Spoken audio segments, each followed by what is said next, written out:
Hello दोस्तों, नमस्कार। Santoshi IAS में आप सभी का एक बार फिर स्वागत है। आज यहाँ पर हम सेल टॉपिक देखेंगे।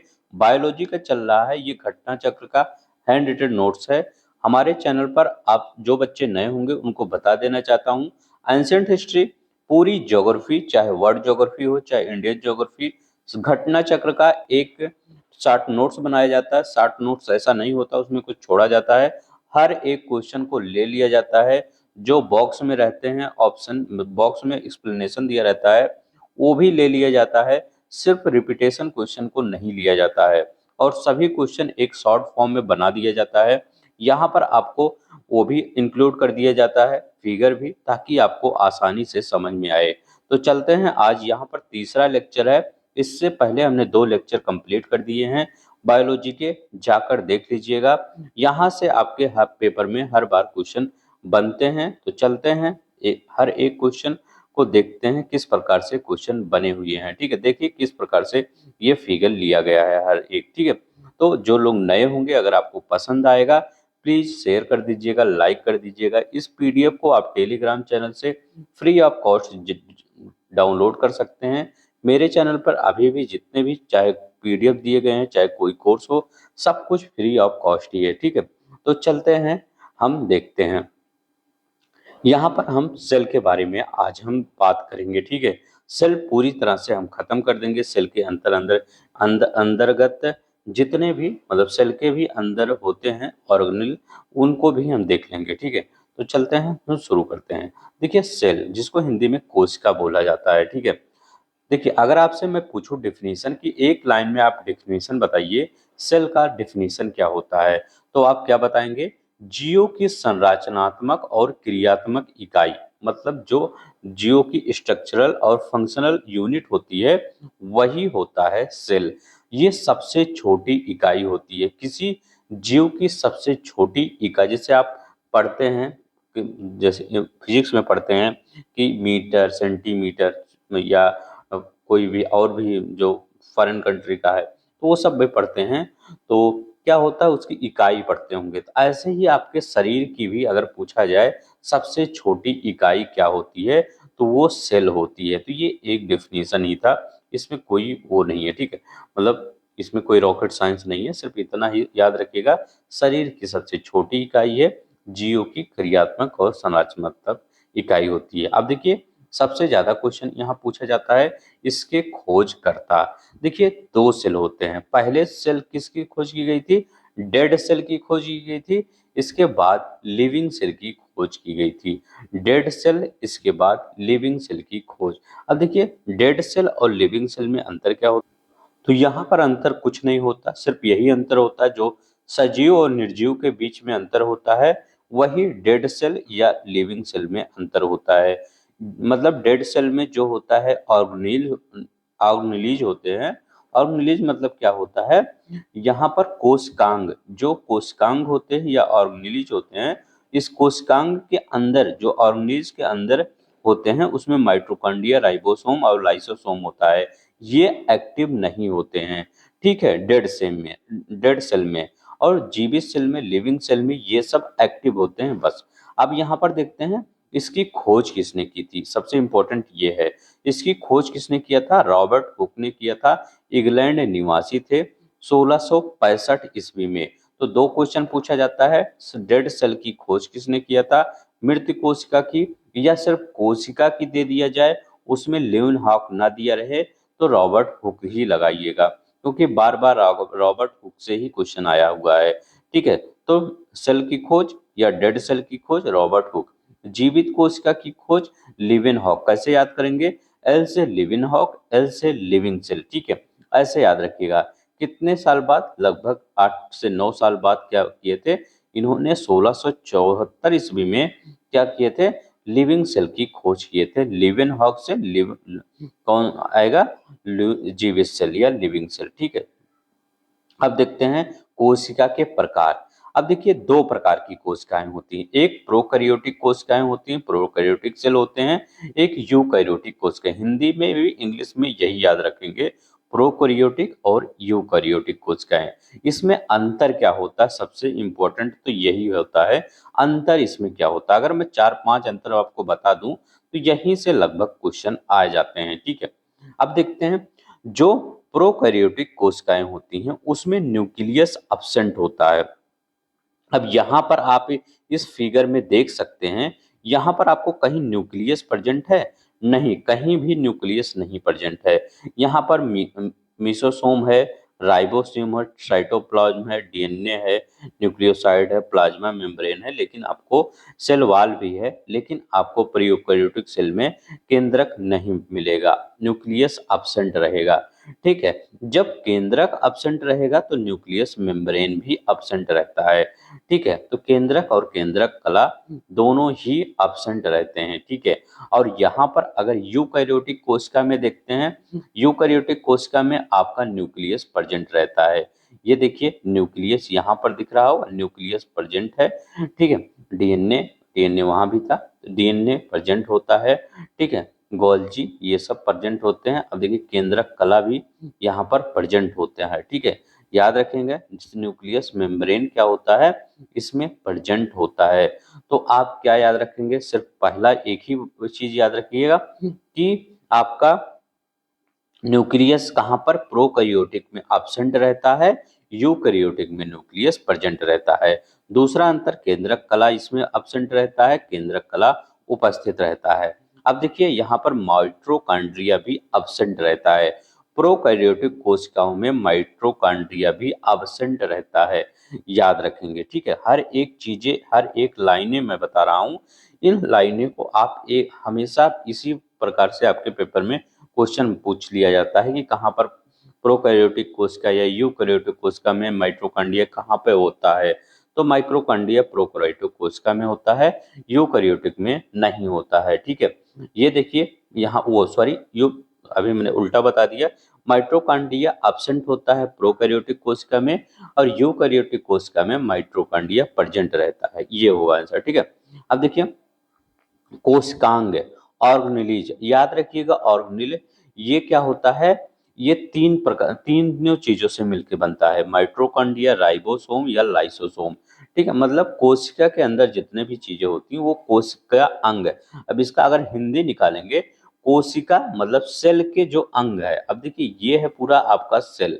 ठीक है, ये पूरा सेल है, इसके अंदर जो रहते हैं, चाहे राइबोसोम हो, चाहे लाइसोसोम हो, माइटोकॉन्ड्रिया कुछ भी हो। ठीक है, वो कोशिका के अंग हो जाते हैं, कोशिकांग हो जाते हैं। ठीक है, सेल ऑर्गेनेल इसमें मेनली कौन आता है, माइटोकॉन्ड्रिया, राइबोसोम, लाइसोसोम आता है। ठीक है, तो ये तीनों याद रखेंगे। यहाँ पर कोशिकांग क्या होता है, उपस्थित होता है, और यहाँ पर कोशिकांग अनुपस्थित होता है। ठीक है, मतलब एब्सेंट होता है। वो तो अभी इसका बताया ही था माइटोकॉन्ड्रिया। ठीक है, लेकिन यह लाइसोसोम यहाँ पे होता है कि नहीं, तो लाइसोसोम यहाँ पर होता है। ठीक है, लाइसोसोम यहाँ पर पाया जाता है, लेकिन अगर यहाँ पर देखे जाए तो यहाँ पर लाइसोसोम आपको कहीं नहीं मिलेगा। ठीक है, क्या लाइसोसोम यहाँ पर मिलता है और यहाँ पर लाइसोसोम नहीं मिलता। अभी ये देखिए यहाँ पर आपको दिख रहा होगा ये लाइसोसोम। ठीक है, ये लाइसोसोम यहाँ पर दिख रहा हो, ये लाइसोसोम। तो प्रोकैरियोटिक ये यूकैरियोटिक कोशिका में लाइसोसोम पाया जाता है। और यहाँ पर आप यहाँ पर देख सकते हैं, ये यहाँ पर लाइसोसोम आपको कहीं दिख रहा है, राइबोसोम दिख रहा होगा। ठीक है, और यहाँ पर माइटोकॉन्ड्रिया भी नहीं दिख रहा होगा प्रोकैरियोटिक में। ठीक है, तो अगर आपसे पूछा जाए तो राइबोसोम होता है, तो हाँ यहाँ भी होता है, वहां भी राइबोसोम होता है। ठीक है, लेकिन दो प्रकार के राइबोसोम होता है, एक 70X प्रकार के, 70S प्रकार का राइबोसोम होता है, एक होता है 80S प्रकार का। जो 80S प्रकार का राइबोसोम होता है वो यूकैरियोटिक कोशिकाओं में होता है, और जो 70S प्रकार का राइबोसोम होता है वो प्रोकैरियोटिक कोशिकाओं में होता है। तो ये भी याद रखेंगे। ठीक है, एक कोशिकीय सूक्ष्म जीव में उपस्थित होता है। ठीक है, आप देखते हैं यहाँ पर लाइसोसोम प्रेजेंट होता है, यहाँ पर लाइसोसोम नहीं होता है, याद रखेंगे लाइसोसोम नहीं होता है। अब देखिए हिस्टोन प्रोटीन अनुपस्थित होती है। हिस्टोन प्रोटीन क्या होता है, ये डीएनए के ऊपर पाया जाता है। हिस्टोन प्रोटीन कभी भी आपसे कोई पूछे कि हिस्टोन प्रोटीन कहाँ पाया जाता है, तो हिस्टोन प्रोटीन जो डीएनए होता है, ये देखिए ये आपको डीएनए दिख रहा होगा। ठीक है। इसी के ऊपर जो आपको दिख रहा होगा ये ऊपर, ठीक है, इसी डीएनए के ऊपर हिस्टोन प्रोटीन पाया जाता है, ठीक है। तो आपसे कभी भी हिस्टोन प्रोटीन कोई पूछे कि ये कहाँ पर पाया जाता है, तो आप बताएंगे डीएनए के ऊपर हिस्टोन प्रोटीन पाया जाता है, और यहाँ यूकैरियोटिक में उपस्थित होता है, लेकिन प्रोकैरियोटिक में ये पाया नहीं जाता है, ठीक है। अब इतना ये याद रखिएगा। अगर आपसे मैं पूछूं कि ये तो सबसे इम्पोर्टेंट यही है, ठीक है, जो अभी हम यहाँ बता रहे हैं सबसे इम्पोर्टेंट ये है। अगर आपसे पूछा जाए कि ये जो प्रोकैरियोटिक कोशिकाएं होती हैं वो किसमें होती हैं, तो ये जीवाणु बैक्टीरिया में भी प्रोकैरियोटिक कोशिकाएं होती हैं, नीले हरे शैवाल में होती हैं, और माइकोप्लाज्मा में भी होती हैं। तो जीवाणु, नीले हरे शैवाल, माइकोप्लाज्मा में प्रोकैरियोटिक कोशिकाएं होती हैं, ठीक है। अब यूकैरियोटिक कोशिकाएं कहाँ कहाँ होती हैं? यूकैरियोटिक कोशिकाएं मनुष्य में भी होती हैं, आप सब में भी होती हैं यूकैरियोटिक कोशिकाएं, कुत्ते में भी होती हैं, डॉग्स में भी होती हैं यूकैरियोटिक कोशिकाएं, याद रखेंगे। और आपका देखते हैं ये प्लांट में भी होता है, हाथी, कुत्ता, मनुष्य, शैवाल में, एल्गी में और फंगस में, ठीक है। तो फंगी, एल्गी और मनुष्य, कुत्ता, हाथी, ये सब में यूकैरियोटिक कोशिकाएं पाई जाती हैं।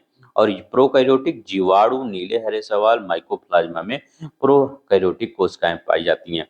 तो यहाँ पर आपको क्या क्या हमने एग्जाम्पल भी दे दिया, क्या कहाँ कहाँ पाया जाता है। अब एक चीज सबसे इम्पोर्टेंट है, उसको याद रखिएगा, सेल वॉल। अब देखिए सेल वॉल कहाँ कहाँ पे पाया जाता है, देखिए सेल वॉल कहाँ पे, यहाँ भी प्रोकैरियोटिक में भी पाया जाता है और यूकैरियोटिक में भी सेल वॉल पाया जाता है। अब देखिए आप कहेंगे यहाँ पर कैसे सेल वॉल पाया जाएगा, तो याद रखिएगा अगर हम बैक्टीरिया, हर जगह का सेल वॉल अलग होता है। जैसे हम पूछते हैं कि ये जो ये प्लांट का सेल वॉल है ये किससे बना होता है, तो आप कहेंगे सेलुलोज से। लेकिन जीवाणु का जो सेल वॉल होता है, सेल वॉल मतलब हम पिछले क्लास में बताए थे, सेल वॉल मतलब बाहरी, सबसे बाहरी आवरण, वॉल मतलब दीवाल। अगर आपका जो घर है, घर का सबसे बाहरी भाग क्या होता है, दीवाल ही होता है, उसके अंदर आपका हर चीज होता है, ठीक है। तो वॉल मतलब दीवार, जो कठोर चीजें वो होती हैं एक वृक्ष की। जैसे आप वृक्ष पे कोई अगर आप पंच मारेंगे तो आपको चोट लगेगी, क्यों? क्योंकि सेल वॉल प्रेजेंट है उस पे, ठीक है। तो अगर हम पूछते हैं कि सेल वॉल प्रोकैरियोटिक में होता है और यूकैरियोटिक में, आप बोलेंगे दोनों में पाया जाता है, चाहे प्रोकैरियोटिक की बात करें चाहे यूकैरियोटिक की बात करें। कैसे? अब देखिए, जैसे आप हमेशा पढ़ते होंगे, हमेशा पेपर में आता भी होगा कि प्लांट का सेल वॉल किससे बना होता है, तो प्लांट का सेल वॉल आप बताएंगे किससे बना होता है, सेलुलोज का बना होता है। अब अगर हम यहाँ पढ़ेंगे जीवाणु का, आप ऐसे भी नहीं बता सकते कि जीवाणु का सेल वॉल सेलुलोज का। आप जीवाणु को मारेंगे तो, पंच मारेंगे तो आपको चोट लगेगी? नहीं लगेगी, ठीक है। जो जीवाणु तो एकदम छोटा, उसको पता भी नहीं चलेगा आपको, ठीक है। अब देखो उसका सेल वॉल सेलुलोज का नहीं बना होता, किससे बना होता है, ये देखिए जो प्रोकैरियोटिक में सेल वॉल प्रेजेंट होता है, ठीक है, और यहाँ भी सेल वॉल प्रेजेंट है, ये याद रखेंगे, ठीक है। प्लांट में भी, प्लांट में यूकैरियोटिक होता है, तो यूकैरियोटिक में जो प्लांट है वहाँ सेल वॉल है, ये तो हम कल ही बता चुके हैं, ठीक है। तो यहाँ पर देखिए, अब यहाँ पर क्या देखेंगे हम, जो जीवाणु है इसका सेल वॉल कैसे बना होता है, याद रखिएगा पेप्टिडोग्लाइकोन, याद रखिएगा पेप्टिडोग्लाइकोन और अमीनो एसिड और म्यूरेमिक एसिड से मिलकर बना होता है, याद रखिएगा म्यूरेमिक एसिड और अमीनो एसिड, और ये तो दोनों अब मिल जाते हैं इसमें, म्यूरेमिक एसिड और ये अमीनो एसिड अलग से मिल जाते हैं, लेकिन मेनली किससे बना होता है, पेप्टिडोग्लाइकोन से बना होता है, याद रखिएगा पेप्टिडोग्लाइकोन से बना होता है सेल वॉल, ठीक है। तो ये याद रखिएगा, सबसे इंपॉर्टेंट यही है, सेल वॉल किससे बना होता है, पेप्टिडोग्लाइकोन से बना होता है, ठीक है। किसका? जीवाणु का, हम उसका प्लांट का नहीं बता रहे हैं, प्लांट का तो सेलुलोज का बना होता है, जीवाणु का पेप्टिडोग्लाइकोन से बना होता है, और अमीनो एसिड मुरमिक एसिड मिलकर बना होता है, ठीक है। देखिए ये बैक्टीरिया की सेल वॉल बनी होती है, ठीक है। तो आप कह सकते हैं कि अगर मैं एक समरी देना चाहता हूँ, बताऊं, तो आप कह सकते हैं प्रोकैरियोटिक कोशिकाओं में सेल वॉल पाया जाता है और यूकैरियोटिक कोशिकाओं में भी सेल वॉल पाया जाता है, ठीक है। अब देखते हैं, देखिए प्लांट में भी सेल वॉल पाया जाता है, शैवाल एल्गी में भी सेल वॉल पाया जाता है, लेकिन सबका सेल वॉल अलग अलग होता है। याद रखेंगे, सबका सेल वॉल अलग होता है, एक नहीं होता है। और फंगी में भी सेल वॉल, देखिए यहाँ पर आप जब ये पीडीएफ डाउनलोड करेंगे तो वहां पर पीपी लिखा गया, पी मतलब प्रेजेंट होता है। और जहां पर कुत्ते में, क्या कुत्ते में सेल वॉल पाया जाता? नहीं। मनुष्य में सेल वॉल पाया जाता? नहीं। हाथी में सेल वॉल पाया जाता? नहीं। अब आपको सेल वॉल के बारे में पूरा समझ में आ गया होगा। अब देखिए कोशिका सिद्धांत का प्रतिपादन किसने किया था? तो स्लाइडेन आयन स्वान ने, ये जर्मन वनस्पति शास्त्री थे और ये ब्रिटिश जंतु शास्त्री थे। स्लाइडेन आयन स्वान ने कोशिका सिद्धांत का प्रतिपादन किया था। देखिए दोनों में आप कंफ्यूज मत होइएगा। अगर कोशिका सिद्धांत पर सेल थ्योरी पूछे तो स्लाइडेन एंड स्वान बताएंगे। स्वान है, खान नहीं है, स्वान, ठीक है। और एक चीज और पूछता है यहाँ पर, नहीं तो दोनों में आप कंफ्यूज हो गए, मैं यहाँ पे लिखा हूँ शायद। हाँ, डीएनए का डबल हेलिक्स मॉडल किसने दिया था? वाटसन और क्रिक ने दिया था। लेकिन डीएनए जो टर्म होता है वो किसने? जैक्रिस ने दिया था, ये भी याद रखेंगे। क्वेश्चन आया हुआ है कि डीएनए का मतलब पीसीएस में नहीं आता, किसी अदर एग्जाम में आया था तो मैं लिख दिया यहाँ पर। मैं सोचा हो सकता है आपके भी पेपर में आ जाए। तो डीएनए टर्म किसने दिया था? जैक्रिस ने दिया था, ये याद रखेंगे, ठीक है, जैक्रिस। अब देखिए डीएनए का double helix model Watson and Crick ने दिया था। और ये कोशिका का अगर सिद्धांत पूछे तो स्लाइडेन एंड स्वान। तो मैं चारों दिखा दिया ताकि चारों लोग को, ताकि आप किसी में कंफ्यूज ना हो, ठीक है, क्योंकि वहां पर कंफ्यूजन हो जाता है अगर कई मतलब शास्त्रीय वनस्पति से या मतलब किसी कई वैज्ञानिक हो जाते हैं तो। अब देखिए कुछ तथ्य देख लेते हैं। सबसे बड़ी कोशिका शुतुरमुर्ग अंडे की होती है। सबसे छोटी कोशिका माइकोप्लाज्मा ग्लाइकोसेप्टिक नामक सूक्ष्म जीव की होती है। सबसे लंबी कोशिका न्यूरॉन या तंत्रिका तंत्र की होती है, ये याद रखेंगे। अब चलते हैं यहाँ, देखिए प्रमुख कोशिका सिद्धांत क्या होता है। अब यहाँ पर थोड़ा सा ये डेफिनेशन है, मतलब कुछ ज्यादा इसमें फैक्ट नहीं है, सिर्फ ऐसे ही पढ़ लीजिए। सभी जीवों का शरीर अथवा अनेक कोशिकाओं से एक एक अथवा अनेक कोशिकाओं से मिलकर बना होता है। जो सभी, अगर जितने भी जीव हैं, चाहे वो प्लांट हो चाहे हम सब हो, कोई भी हो जिसके अंदर जान है, तो एक अथवा अनेक कोशिकाओं से मिलकर बना होता है, ये डेफिनेशन है। कोशिका जीव के शरीर में कार्य की मूलभूत इकाई है और जीवन संबंधी सभी क्रियाएं कोशिकाओं में ही संपन्न होती है। तो जितनी भी क्रियाएं होती हैं हमारे शरीर में, कहाँ पर संपन्न होती है? सेल में, ठीक, याद रखिएगा, उसी में संपन्न होती है। सभी कोशिकाएं पूर्ववर्ती जीवित कोशिकाओं से बनी होती है, ठीक है, क्योंकि ये कोशिका इससे इससे बन जाती है, ये इससे बन जाती है, मतलब बनता रहता है, ठीक है। जो सेल डिवीजन होता है, मियोसिस होता है, मिटोसिस होता है, ये दोनों दोनों कुछ भी होता है तो वो सभी से बनता है, ठीक है। तो वो पुराने ही कोशिकाओं से बनता है। अभी आगे हम देखेंगे सब कुछ, ठीक है। सेल डिवीजन, अब देखिए सेल डिवीजन, एक मात्र कोशिका से संतति कोशिका डॉटर सेल के निर्माण को क्या कहते हैं? कोशिका निर्माण, सेल फॉर्मेशन कहते हैं, अथवा कोशिका विभाजन, सेल डिवीजन। ये देखिए हमने यहाँ पर लिया, जो पेरेंट सेल है इससे क्या बन गया? डॉटर सेल बन गया। तो इसी को क्या कहते हैं? कोशिका विभाजन कहते हैं। कोशिका विभाजन से ही जो संतान उत्पन्न होता है, या मतलब जो बढ़ रहा है पॉपुलेशन, जब तक कोशिका विभाजन नहीं होगा कुछ नहीं होगा, ठीक है। अब देखिए कोशिका विभाजन के प्रकार। अब देखिए तीन चीजें याद रखेंगे, ठीक है। कौन कौन सी चीजें याद रखेंगे? यहाँ पर याद रखेंगे, एक समसूत्री विभाजन, एक अर्धसूत्री विभाजन, जिसको कहते हैं मिटोसिस कहते हैं, इसको क्या कहते हैं? मिसोसिस, मियोसिस कहते हैं। तो मियोसिस और मिटोसिस दोनों याद रखेंगे, ये होता क्या है। तो और एक होता है अम्यूसोसिस, ठीक है, असूत्री विभाजन, ठीक है। तो ये क्या होता है? एक मात्र कोशिका से दो संतति कोशिका बनती है, जो जीवाणु में होती है, ईस्ट में होती है और साइनो बैक्टीरिया में। तो असूत्री विभाजन कहाँ पर होती है? एमीटोसिस कहाँ पे होती है, ठीक है। जब एमीटोसिस ए बोल दे तो यहाँ पर जीवा, ये सिर्फ इसमें एग्जाम्पल याद रख लीजिए बस।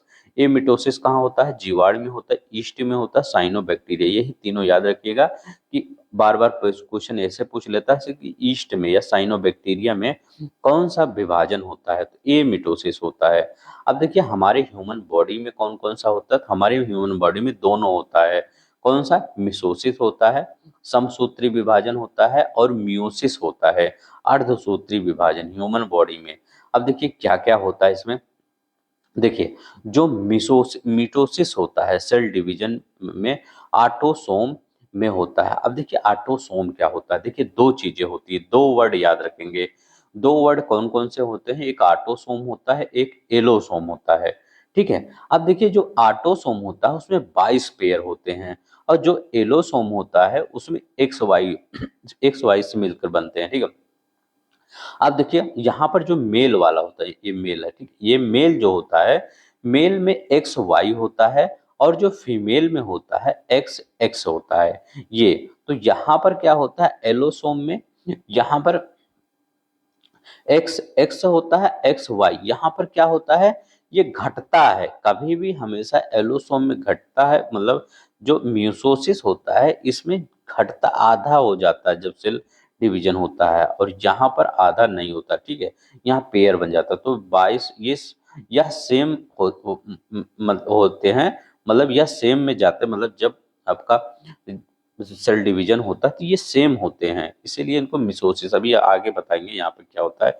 अब देखिए यहाँ पर मिटोसिस सेल डिवीजन में ऑटोसोम में होता है। ऑटोसोम क्या होता है, जब जब सेल फॉर्मेशन होता है या डिवीजन होता है तो 22 पेयर एक साथ जाते हैं।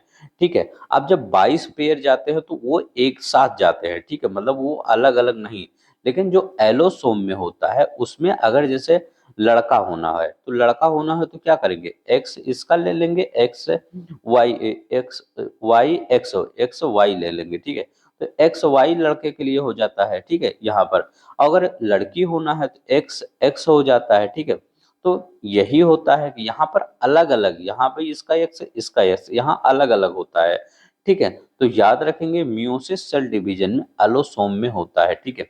याद रखिएगा एलोसोम में कौन सा मियोसिस होता है, ऑटोसोम में मिटोसिस होता है, यही दोनों पूछा ही जाता है। ठीक है। क्योंकि यहाँ पर डिफरेंस होता है। अभी देखिए यहाँ पर आगे देखते हैं, डीएनए का प्रतिकृतिकरण के क्रम के बाद कोशिका सिर्फ एक बार विभाजित एक कोश का विभाजन से दो कोशिकाओं का निर्माण होता है। देखिए एक कोश का ये, इससे विभाजन से दो सेम कोशिकाओं का निर्माण होता है। गुणसूत्रों की संख्या अपरिवर्तित रहती है। ठीक है। जो यहाँ पर ऐसे ऐसे होता है वो यहाँ भी ऐसे, यहाँ भी ऐसा। ठीक है। अब देखिए यहाँ पर सोमैटिक सेल में मिटोसिस सेल डिवीजन होता है। देखिए सोमैटिक सेल मतलब कायिक कोशिका। देखिए कायिक कोशिका क्या होता है, देखिए एक दो चीजें होती है, एक सोमैटिक सेल होता है, एक गैमेट सेल होता है, प्रजनन। अब प्रजनन क्या होता है, एलोसोम या मिटोसिस सेल डिवीजन होता है। तो गैमेट में जो प्रजनन में होता है उसमें क्या होता है, मिसोसिस होता है, मियोसिस होता है सेल डिवीजन। कैसे आप याद करेंगे कि सोमैटिक सेल में मिटोसिस होता है और गैमेट्स में मियोसिस होता है। देखिए ये जो गैमेट वाला होता है ये क्या होता है, ये प्रजनन के वक्त जब प्रजनन होता है तो इसमें देना पड़ता का देखना पड़ता है कि एक्स एक्स गया है कि एक्स वाई। अगर एक्स वाई जा रहा है तो आपका लड़का है, एक्स एक्स जा रही तो लड़की है। ठीक है। तो ये प्रजनन, अगर इस जो स्पर्म है तो स्पर्म में जो मेल का स्पर्म है वो एक्स वाई होता है, और जो फीमेल का ओवा होता है वो एक्स एक्स होता है। अब इसी से क्या बन जाता है, अगर मेल हुआ तो एक्स वाई हो जाता है, अगर फीमेल हो रही है तो क्या हो जाता है, एक्स एक्स हो जाता है। तो ये क्या होता है गैमेट सेल में। यही आपको क्वेश्चन क्या बनेगा कि सोमैटिक सेल में कौन सा सेल डिवीजन होता है, तो सोमैटिक सेल में कायिक सेल में मिटोसिस होता है। ठीक है। समसूत्री विभाजन होता है हमेशा, यहाँ पर समसूत्री मतलब यहाँ पर 2n, दो कोशिकाओं का एक कोशिका से दो कोशिका का निर्माण हो रहा है। ठीक है। अब देखिए कायिक कोशिका सोमैटिक सेल क्या होता है, देखिए अगर हम चेहरे की बात करें, हाथ की बात करें, पैर की बात करें, किसी शरीर के नाक कान ये सब की बात करें, तो ये जो लड़कियों में होगा वही क्या होगा लड़कों में भी है। अब जो बॉडी स्ट्रक्चर होगा, जैसे लड़कियों का बॉडी स्ट्रक्चर बनेगा वैसे तो लड़कों का। अब ऐसा नहीं है कि वो सेल डिवीजन वो सेम नहीं हुआ तो वो पता चला बनना था मनुष्य बन गया कुछ और। ठीक है। तो वही होता है जो सोमैटिक सेल डिवीजन होता है, वो कायिक मतलब पूरे शरीर का स्ट्रक्चर होता है। उसमें क्या मेल फीमेल का नहीं होता है, लेकिन जो गैमेट प्रजनन होता है इसमें मेल फीमेल का होता है, ठीक है। मेल फीमेल का मतलब एक्स वाई या एक्स एक्स ये सबका मतलब ये एलोसोम में होता है या मियोसिस में होता है, ठीक है। तो याद रखिएगा, सोमैटिक सेल क्या होता है, ये पूरा बॉडी स्ट्रक्चर बनाता है और गैमेट में आपका मेल या फीमेल बनाता है, ठीक है। यह केवल जनन कोशिकाओं में होता है, हमें अभी मैंने कहा ये जनन कोशिकाओं में होता है। प्रजनन के वक्त गुणसूत्रों की संख्या आधी रह जाती है, इसीलिए इसको क्या कहा जाता है, रिडक्शन सेल डिवीजन, ठीक है। क्या कहा जाता है, रिडक्शन सेल डिवीजन इसको कहा जाता है, ठीक है।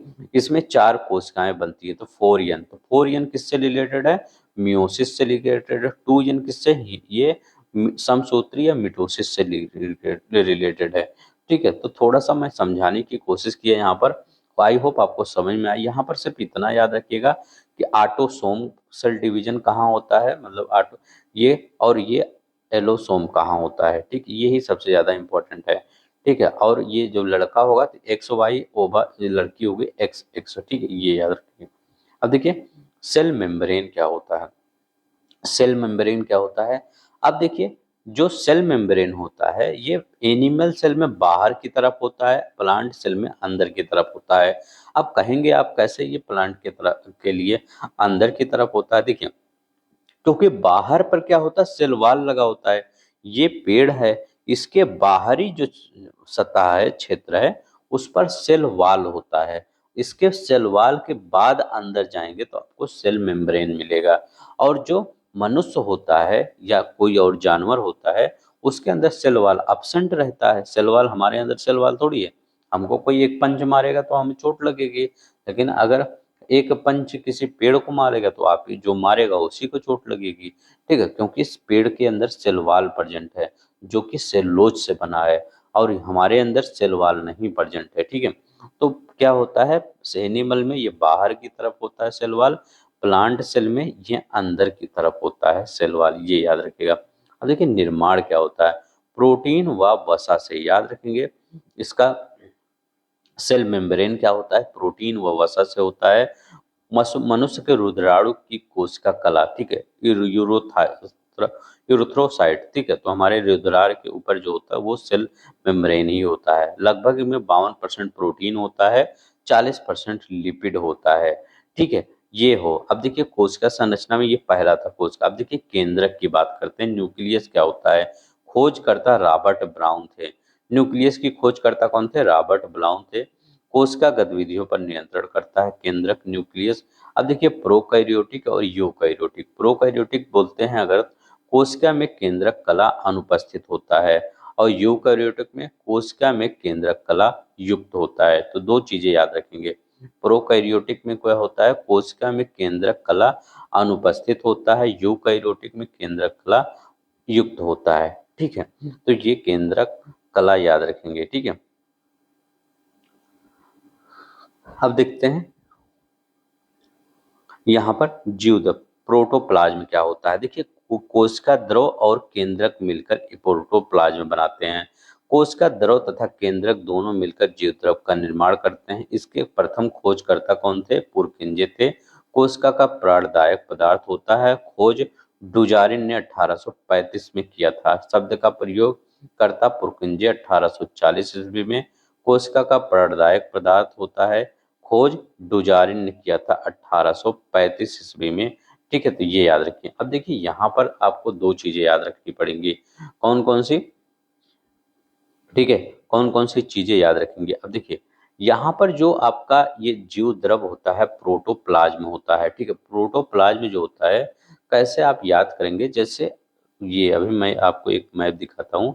ये जो आपका सेल है इसके अंदर जो आपका पदार्थ होता है, ठीक है, ये तरल पदार्थ होता है, यही आपका क्या होता है, प्रोटोप्लाज्म होता है, जीव द्रव होता है। जैसे एक समुद्र होता है या एक तालाब होता है उसमें पानी, ठीक है। इसीलिए कोशिका का अगर आपसे पूछे प्राणदायक कौन होता है, तो कोशिका का प्राणदायक या मूलभूत जो होता है वही होता है जीव द्रव। क्योंकि अगर जीव द्रव नहीं रहेंगे तो जितने भी ऑर्गन्स होंगे, जितने भी कोशिका के अंदर ऑर्गन होंगे वो क्या करेंगे, डेड हो जाएंगे। क्योंकि यही क्या करता है, यही सबको संचालित करता है, प्राणदायक कहलाता है इसे।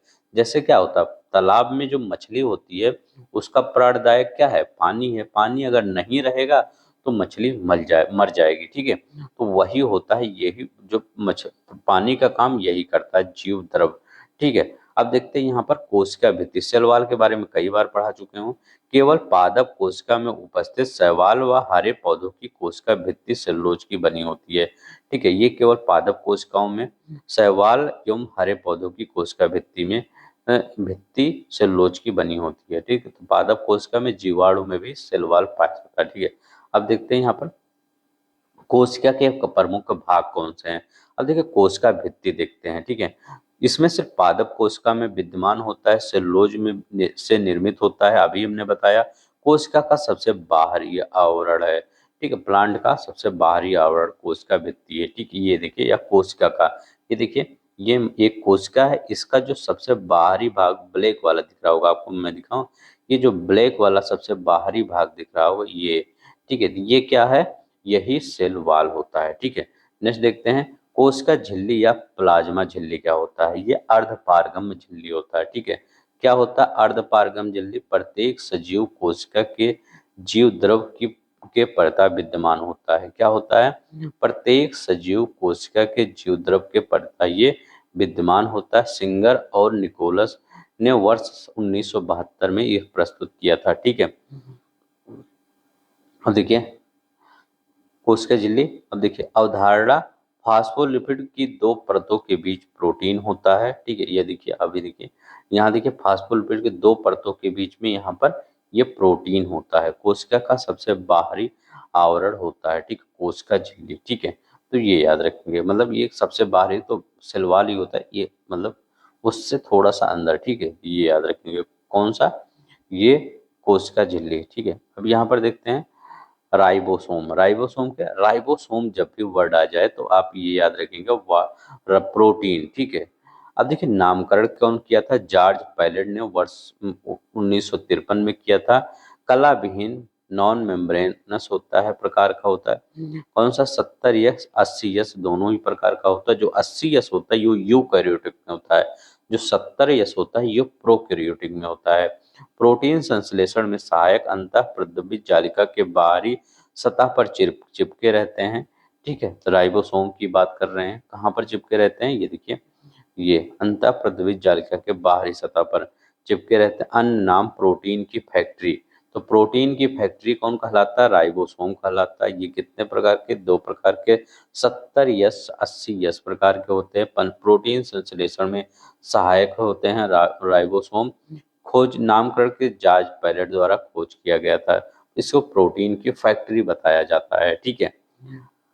अब देखते हैं केंद्रक क्या होता है, ठीक है।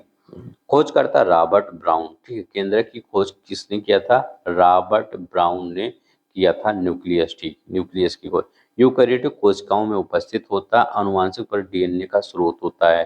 तो अभी हम ऊपर भी पढ़ाए थे कि केंद्रक कहाँ पर, प्रोकैरियोटिक में एब्सेंट होता है, लेकिन यूकैरियोटिक में केंद्रक प्रेजेंट होता है। गोल्जी का या गोल्जी बॉडी, ठीक है। क्या हो, कैमियो गोल्जी खोज करता थे 1898 ईस्वी में। क्रियात्मक इकाई क्या है, सिस्टर्नी है। कोशिका भित्ति का निर्माण ग्लाइकोप्रोटीन व ग्लाइकोलिपिड का निर्माण होता है। कोशिका भित्ति का निर्माण है, ठीक है, इसमें, और ग्लाइकोप्रोटीन और ग्लाइकोलिपिड का निर्माण होता है गलाजी गाल्जी बॉडी गाल्जी काय में, ठीक है। अब यहाँ पर देखिए माइटोकॉन्ड्रिया या सूत्रकण, खोज कौन किया था, अल्बर्ट वान कोलिकर ने 1857 ईस्वी में इसकी खोज किया था। किसका, माइटोकॉन्ड्रिया का।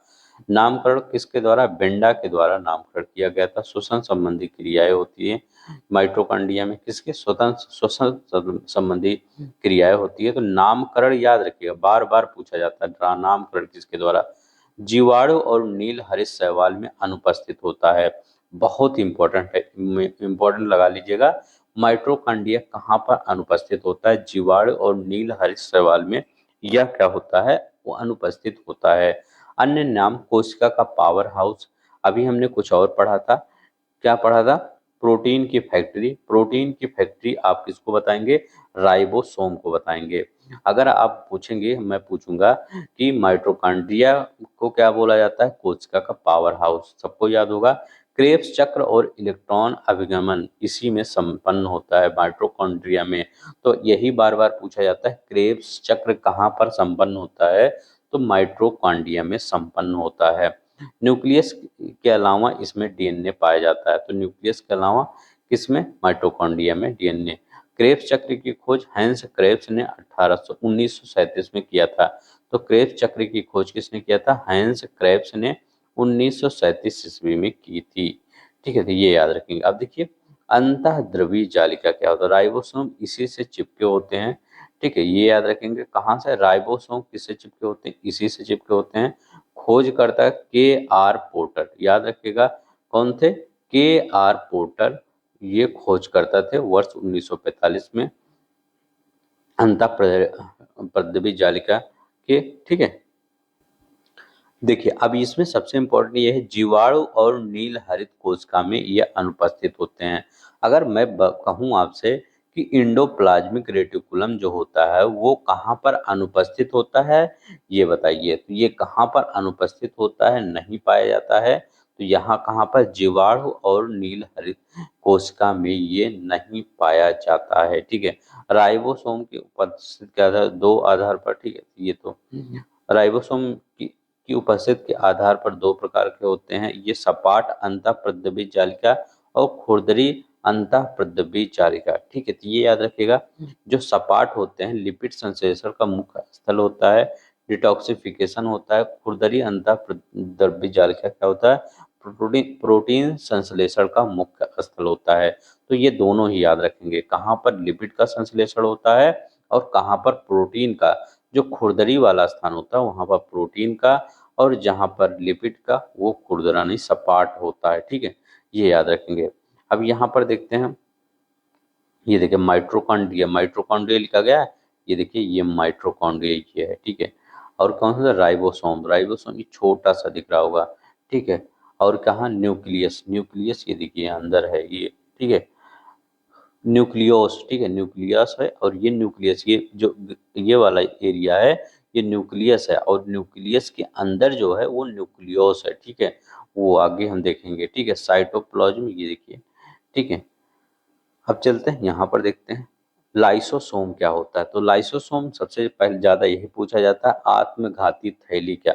अच्छा बताइए, आत्मघाती थैली इसको क्यों बोला जाता है। ऐसा नहीं कि आत्मघात मतलब सुसाइड करने जा रहे हैं तो ये रोक लेगा या बताता है या आप सुसाइड करिए, ऐसा देखिए।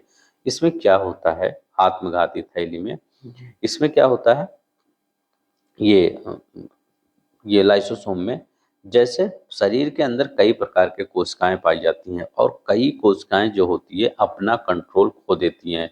तो उनको क्या होता है, जैसे जो कोई कंट्रोल खो दिया उसको क्या करता है, नष्ट कर देती है लाइसोसोम।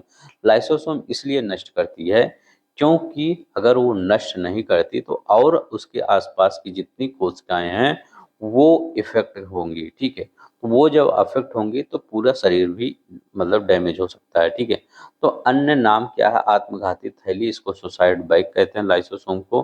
खोजकर्ता डी डोबे 1955 में इसकी खोज किए थे। गॉल्जी गाय के निर्माण में, कहाँ पर इसका निर्माण हुआ था, ये तो 1955 में खोज किया था। इसका निर्माण कहाँ हुआ को होता है, गॉल्जी काय में इसका, या गॉल्जी बॉडी में इसका निर्माण होता है लाइसोसोम का। ठीक है, अब देखिए यहाँ पर अपघटनीय एंजाइम को उपस्थित होता है। ठीक है, स्तनधारियों में लाल रक्त कणिकाओं में अनुपस्थित होता है। तो जो स्तनधारी होता है उसमें ये अनुपस्थित होता है। ठीक है, कहाँ पर, रेड ब्लड सेल में ये अनुपस्थित होता है स्तनधारियों में। कभी कभी कुछ सेल में अपना कंट्रोल खो जाते हैं और उस समय लाइसोसोम फट जाते हैं। अब देखिए यहाँ पर क्या होता है, कभी कभी क्या होता है, कुछ अभी जो हमने बताया कुछ सेल जब अपना कंट्रोल खो जाते हैं तो उस समय क्या होता है, लाइसोसोम फट जाता है। अब देखिए लाइसोसोम फटता क्यों है, आप हमेशा पूछेंगे कि ये फटता क्यों है। देखिए फटता इसलिए है, जब लाइसोसोम फट जाता है तो इससे जो एंजाइम निकलते हैं, मान लीजिए ये यहाँ पर एक सेल है। ठीक है, और ये अनकंट्रोल हो गया, अब ये अनकंट्रोल हो गया, अब यहाँ क्या पड़ा है, ये लाइसोसोम पड़ा है। ठीक है, ये लाइसोसोम पड़ा है, तो जब ये लाइसोसोम फटता है तो इसके अंदर जितने भी पदार्थ रहते हैं, एंजाइम रहते हैं, वो कहाँ पर बिखर जाते हैं, इसी के चारों ओर कोशिका के बिखर जाएंगे। जब ये कोशिका के चारों ओर बिखर जाएंगे तो वो कोशिका को डेड कर देंगे, ठीक है, मार देंगे, ताकि वो दूसरों को इफेक्ट ना कर पाए। तो इसमें क्या होता है, लाइसोसोम फट जाता है जब कोई सेल अपना कंट्रोल खो देता है। वो क्यों फटता है, उस जो मेन सेल होता है उसको कंट्रोल करने के लिए, ठीक है। अब देखिए यहाँ पर तारका या सेंट्रोसोम क्या होता है, अवस्थित मुख्यतः जंतु कोशिका में होता है, परंतु कुछ पौधे जैसे शैवाल और कवक मांस में भी ये पाया जाता है। सेंट्रोसोम कोशिका विभाजन में सहायक होता है। अब देखिए कोशिका फ्लैजिला या सीलिया, ठीक है, गतिशीलता में सहायक होते हैं, ठीक है। कोशिका विभाजन में सहायक होता है, कोशिका फ्लैजिला और सीलिया गतिशीलता में सहायक होते हैं। अब देखिए सबसे इंपॉर्टेंट क्या होता है, एनिमल और प्लांट सेल में अंतर क्या होता है। तो एनिमल सेल में अंतर और प्लांट सेल में, अब देखिए अगर मैं कहूँ क्या न्यूक्लियस दोनों में पाया जाता है, तो आप कहेंगे न्यूक्लियस यहाँ भी है, न्यूक्लियस यहाँ भी है, तो न्यूक्लियस दोनों में। अब देखिए अगर मैं प्लांट सेल में कहूँ कि सेल वॉल पाया जाता है, लेकिन हमारे यहाँ कोई सेल वॉल पाया जाता है, एनिमल में आप दिखाइए कोई सेल वॉल पाया जाता है, नहीं पाया जाता है। तो क्या है, प्लांट सेल में क्या होता है, सेल वॉल पाया जाता है। अब देखिए सेल मेम्ब्रेन की अगर हम बात करते हैं, तो सेल मेम्ब्रेन यहाँ भी पाया जाता है और सेल मेम्ब्रेन यहाँ भी पाया जाता है। सेल मेम्ब्रेन कौन सा होता है, ये जो बाहर वाला आप पार्ट देख रहे हैं क्या है, बाहर वाला पार्ट आपको दिखेगा सेल वॉल। सेल वॉल के अंदर वाला जो ए पार्ट होता है वो सेल मेम्ब्रेन होता है। तो सेल मेम्ब्रेन यहाँ भी पाया जाता है और यहाँ आप देखिए एनिमल हमारे बॉडी में जो सेल मेम्ब्रेन होता है वो एकदम बाहरी, इससे बाहर कोई नहीं है। लेकिन अगर यहाँ पर हम सेल मेम्ब्रेन देखेंगे तो सेल मेम्ब्रेन यहाँ पर पड़ता है ए प्लांट सेल में, और ये इसके बाहर से एक सेल वॉल है, ठीक है। तो अगर मैं आपसे पूछूं कि सेल मेम्ब्रेन कहाँ पाया जाता है, तो सेल मेम्ब्रेन कहाँ पाया जाता है, दोनों जगह पाया जाता है। लेकिन सेल मेम्ब्रेन जो होता है एनिमल में अंदर पाया जाता है, बाहर एकदम सतह पर पाया जाता है, देखिए बाहरी एकदम सतह पर, और प्लांट सेल में सेल मेम्ब्रेन थोड़ा सा अंदर पाया जाता है, सेल वॉल के अंदर, ठीक है। अब देखिए माइटोकॉन्ड्रिया एनिमल सेल में पाया जाता है, माइटोकॉन्ड्रिया यहाँ भी, ठीक है। अब देखिए मैं कहूँ क्लोरोप्लास्ट, क्लोरोप्लास्ट क्या एनिमल सेल में पाया जाएगा, तो क्लोरोप्लास्ट एनिमल सेल में यहाँ पर कहीं दिया है ना, नहीं। तो क्लोरोप्लास्ट मतलब रंग उंग लाते हैं, ठीक है, तो वो अभी आगे पढ़ेंगे। तो यहाँ पर नहीं पाया जाता, यहाँ पर पाया जाता है। नेक्स्ट देखते हैं अब यहाँ पर पादप कोशिका जंतु कोशिका में अंतर, यही वही ऊपर वाला है। कोशिका सेल वॉल उपस्थित होता है, पादप कोशिकाओं में सेल वॉल उपस्थित होता है, यहाँ अनुपस्थित, कितनी बार बता दिए आपको याद ही हो गया होगा। प्लास्टिड उपस्थित होता है, यहाँ अनुपस्थित होता है। प्लास्टिड मतलब ये 3 प्रकार के होते हैं, जो हरा नीला पीला करते हैं वही है, ठीक है। तो अभी आगे देखेंगे, तार का सेंट्रोसोम अनुपस्थित होता है, पादप कोशिका में सेंट्रोसोम अनुपस्थित होता है, लेकिन जंतु कोशिका में सेंट्रोसोम उपस्थित होता है। विकुलस, ठीक है, रिक्तिका, तो वैकुल्स जो होता है, ठीक है, वैकुल्स जो होता है वो रिक्तिका जिसको आप बोलते हैं, ठीक है। तो वैकुल्स जो होता है इसमें बड़ा होता है और इसमें क्या होता है, ये छोटा होता है। अब देखिए वैकुल्स रिक्तिया क्या होता है, जब प्लांट सेल होगा तो उसमें जो वैकुल्स होगा वो बड़ा तो होगा ही, और जो ये जंतु कोशिका होगा उसमें क्या होगा, छोटा होगा, ठीक है, ये याद रखेंगे। अब देखिए लवक कितने प्रकार के होते हैं, पहले देखिए लवक की खोज, प्लास्टिक की खोज किसने किया था, तो प्लास्टिड की खोज किसने किया था, हाइकल ने 1865 में किया था। उपस्थित के केवल पादप कोशिकाओं में जीवाणु कवक नील हरित शैवाल में अनुपस्थित होते हैं, ठीक है। तो ये सिर्फ क्या लवक कहाँ पर होते हैं, केवल पादप कोशिकाओं में होते हैं, चाहे जीवाणु की बात करें, कवक की बात करें या नील हरित शैवाल की बात करें, ठीक है, यहाँ पर क्या होता है, उपस्थित नहीं होते हैं, ठीक है।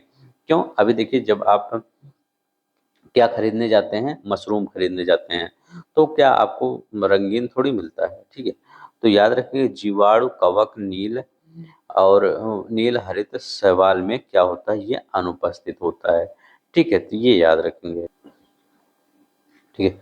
अब देखिए 3 प्रकार के होते हैं, एक हरित लवक, एक क्लोरोप्लास्ट होता है, एक वर्डी लवक, एक क्रोमोप्लास्ट होता है, एक अवर्डी लवक होता है, ये ल्यूकोप्लास्ट होता है, ठीक है। अब देखिए हरित लवक क्या होता है, क्लोरोप्लास्ट क्या होता है, कहाँ पर अवस्थित होता है, पत्तियों में अवस्थित होता है हरित लवक। रंग कैसा होता है, हरा देता है, हरित लवक अगर उपस्थित हो तो हरा रंग रहेगा।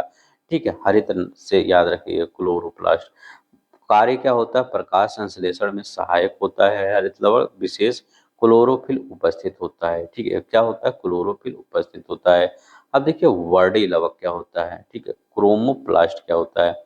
अवस्थित क्या पौधों के रंगीन भागों में होता है। तो याद रखिएगा पौधों के रंगीन भागों में ये पाया जाता है। देखिए कुछ पौधे होते हैं रंगीन होते हैं, ठीक, वैसे में क्रोमोप्लास्ट होता है। ठीक है, फल, भित्ति, बीज या पुष्प उदाहरण हो सकते हैं। ठीक है, बीज कई प्रकार के होते हैं, फल भी, ठीक है, या पुष्प विभिन्न रंग। ठीक है, कार्य बीजों फूलों का विभिन्न रंग प्रदान करना, पौधों को सूर्य की परावर्तनीय किरणों से रक्षा करना, ये वर्डी लवक या क्रोमोप्लास्ट का काम होता है। अवर्डी ल्यूकोप्लास्ट क्या होता है? सूर्य के प्रकाश से वंचित पादप भागों में होता है, जड़, भूमिगत तना रंगहीन होता है। ठीक है, तो ये रंगहीन होता है जो सूर्य के प्रकाश से वंचित हो जाता है, उसमें अवर्डी ल्यूकोप्लास्ट पाया जाता है। ठीक है, अब विभिन्न पौधों में फल भित्ति में उपस्थित वर्डी लवक क्या होता है? टमाटर में लाइकोपीन पाया जाता है, गाजर में कैरोटीन पाया जाता है, सेब में एंथोसाइनिन पाया जाता है, चुकंदर में बीटानिन पाया जाता है। ये वर्डी लवक है। ठीक है, याद रखिएगा ये वर्डी लवक है। अगर मैं पूछूं टमाटर में तो लाइकोपीन बताइएगा, गाजर में कैरोटीन बताइएगा, सेब में एंथोसाइनिन बताइएगा, चुकंदर में विटामिन बताइएगा। ठीक है, तो आज के लिए बस इतना ही। आपका जितना भी सेल से रिलेटेड टॉपिक था वो लगभग खत्म हो चुका है। हर एक चीजें आप एक बार पढ़ लीजिएगा। ठीक है, तो आपको ज़्यादा समझ में आएगा, क्योंकि फिगर भी हमने दे दिया है ताकि आपको मतलब याद करने में कोई भी प्रॉब्लम ना हो। प्लीज़ आप सब शेयर कर दीजिए। यही आपको यूट्यूब पर आप देखेंगे कम से कम 5 से 6 लेक्चर लेंगे। ठीक है, और इतना ज़्यादा इतना ही बताएंगे, इससे ज़्यादा कुछ नहीं बताएंगे। ठीक है, लेकिन मैं आपको क्या करता हूँ, देखिए कम से कम कई समय आपका बच जाता है। अगर इतना पढ़ लेंगे, इससे ज़्यादा आपके पेपर में आप अगर घटना चक्र करेंगे, आप इससे एकदम सिंपल क्वेश्चन आया हुआ है। ठीक है, तो घटना चक्र जरूर करिएगा। आप कहेंगे ये सब बहुत एक्स्ट्रा दिया गया, लिख दिया गया है। तो हाँ, एक्स्ट्रा लिख दिया गया है, इसलिए लिखा गया है ताकि आप किसी प्रकार कंफ्यूजन कैसे भी क्वेश्चन आ जाए आप कर लें। ठीक है, तो देखिए 5-6 लेक्चर को हमने कितना लगभग 50 मिनट में खत्म कर दिया है। ठीक है, तो आज के लिए बस इतना ही। अगर आपको अच्छा लगा होगा तो प्लीज लाइक शेयर सब्सक्राइब कर दीजिए। धन्यवाद, नमस्कार, जय हिंद, जय भारत।